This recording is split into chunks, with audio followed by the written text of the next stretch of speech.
sure.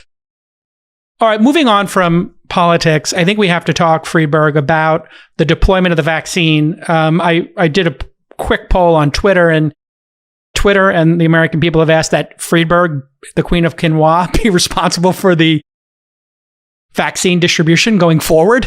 Really? I'm in. Let's do it.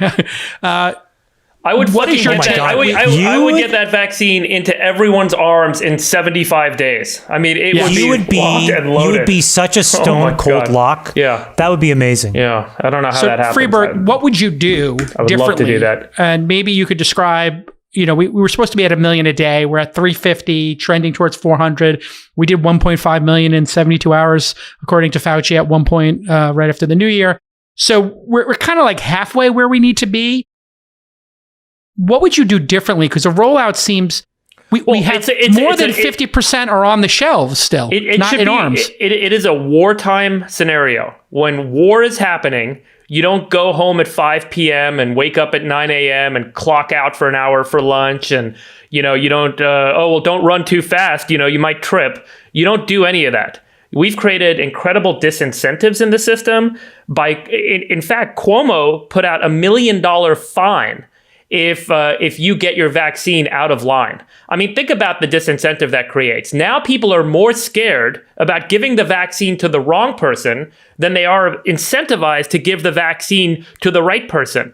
And the reality is, this is a group game. This isn't an individual game. It's not about who gets vaccinated first and you'll live and you'll die. We all need to get vaccinated as a group, so that we all have immunity so that this virus stops spreading. It doesn't matter if you're individually vaccinated. It matters if we're all vaccinated, because that's the only way we're all going to get out of the economic slump that is truly damaging this country right now. And so the first step is create a military-style operation. Figure out how many feet on the ground. It's all a rate-based system, right? How many are you running per day? And then how do you achieve that objective? And over time, you have your target rate per day. You would scale it up over 75 days, or whatever your rollout time frame needs to be. And you would say, this is how we're going to get there. We need this number of people giving shots this many minutes apart. And then you go figure out where you're going to give the shots and who's going to give them.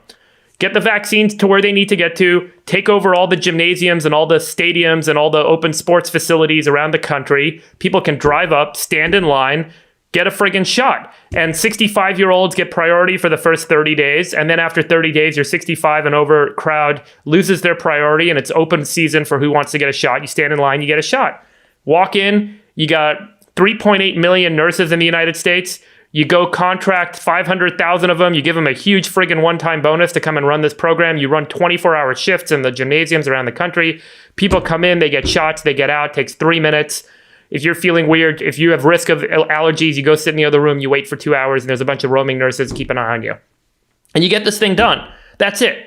This is not that complicated. And we can leverage the National Guard to create the infrastructure to support these lines and get these things done. We can go recruit. There are plenty of nurses associations. You can go. People can work overnight shifts and get paid triple overtime, get extra bonuses for doing this. It's a great way to kind of create an economic stimulus around this. We can get this entire country vaccinated in 90 days. And the way that Israel's doing it is a great model. When they run out Describe that, yeah. So at the end of the day, if, when you take these things out of deep freeze, you're at risk of them spoiling at that point, because the mRNA is very, can break. And so it needs to be really cold. And then you got to give the vaccine very quickly. Otherwise, the mRNA can degrade and it's not effective. And you have to defrost it in order to give it. Yes, you defrost it, then it's sitting there. Now you got to give it within a couple hours. And if you got extra doses sitting at the end of the day, complicated. What they're doing in Israel is they're looking outside. They grab the pizza guy that's on the bicycle cruising by. They're like, "Do you want a shot? Come on in." They give him a shot. They grab the next guy. You do not need to track everyone that gets a shot. You do not need everyone to show their ID to get a shot. You do not need to X, Y, and Z. All the disincentives that create friction in the system of rolling out the vaccine need to be completely eliminated. There's no qualifying criteria except maybe being 65 and over for the first 30 days. And we've prioritized politics over health and safety. We have made it the case that the teachers should get the shot first, because the teachers unions created an uproar in California and said they're not going to go to work unless they. So now the teachers are going to get it and the essential workers are going to get it, which are people that are working in stores and warehouses and other stuff. And meanwhile, the people that can actually die from this, 15% likelihood of death if you're over 85, are not getting it, because they're not technically an essential worker. So the prioritization, where we've tried to create these artificial, politically motivated systems for defining who gets the vaccine and who doesn't, is absolutely killing us, and literally killing us. 4,000 people died yesterday in the United States. And so this system is fucked up. The incentives and don't bleep that out because that's exactly what it is. The disincentives we've created are destroying the rollout. The governors getting involved and creating models of prioritization that are politically motivated are killing us. And we should centrally plan this thing. War Production Act, make a shit ton of this stuff. Grab it all. Get 100 million doses distributed into gymnasiums around the country. Get the nurses in there. Get the National Guard to organize. This should have been federal. I mean, that's the key. This should have been a federal effort. So central planning is sometimes needed to get shit done. We did it with the War Production Board during World War II. We did it with the Manhattan Project. There have been countless examples where we've had to centralize planning for a massive short-term event. And this is one of those events. And this needs to be prioritized and organized centrally. And it needs to have the right-minded people on this, not kind of people that are, political operatives and not people that are working 9 to 5. Well, the good news is this is a war, and we need to go win the fucking war. I mean, the good news is Trump has time. He's at Camp David this weekend, so I think he can put some attention to it. Sacks. Can I ask a question, Friedberg? Yeah. So, what do you think about just using markets to distribute the vaccine? It's a great idea. I think, you have to get the incentive such that time-based systems are the incentive, right? Because the objective here is to get as many people vaccinated as quickly as possible. So take that being your objective and then figure out, look, you guys are going to get $1,000 per person vaccinated in the first 15 days. And then you're going to get $500 and then, whatever the transition is. And then anyone can sign up to buy doses at a cost. So they have skin in the game, right? That's an alternative. So let Walgreens and CVS buy 50 million doses, and then they're incentivized to get them rolled out as quickly as possible. Let them do the work, sure. And frankly, if a few people have anaphylactic reactions across the country, that's just the reality. In war, you have some casualties. This can't be perfect. It has to be good enough to win the war. By the way, when somebody goes into anaphylactic shock, just to clarify that, you get an epi shot. It's not fatal if you have an EpiPen. That's right. And so, when you get a vaccine, if you get one of these vaccines, 40% to 60% of people are going to have some sort of reaction. You're going to have a fever because these produce a ton of proteins in your body relative to what you would normally, kind of experience with a dead vaccine. There's a lot of vaccines in your body. There's a lot of protein in your body. Your body reacts to get rid of that protein. You produce all these antibodies very quickly. So you end up having a fever. You end up having some allergic response or headaches or flushing or whatever. So a lot of people are going to have some sort of thing. So one of the concerns is they want to have nurses available and they want to have this feel like a controlled medical environment. But again, the reality is we have to sack it up. We have to accept the fact that people are going to be uncomfortable. It is not going to be an easy, simple vaccine like you get the flu vaccine at Walgreens. It's going to be a little bit uncomfortable. You may not have 5 or 6 nurses surrounding you and getting all the TLC that Americans have become used to getting every time we, brush our friggin' teeth.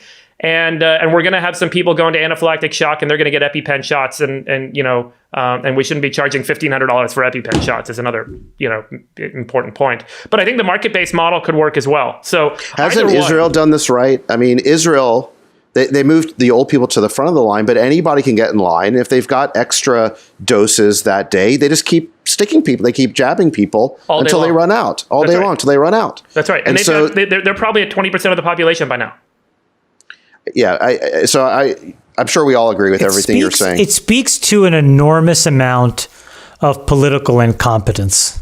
I mean, it's really, really just unbelievable why we just don't have smarter people in charge of these things. But Sacks, I just want to ask you, because, there is the conservative argument on this, which is, states, the federal government shouldn't be doing everything, and states need to kind of manage their populace and manage, what goes on locally.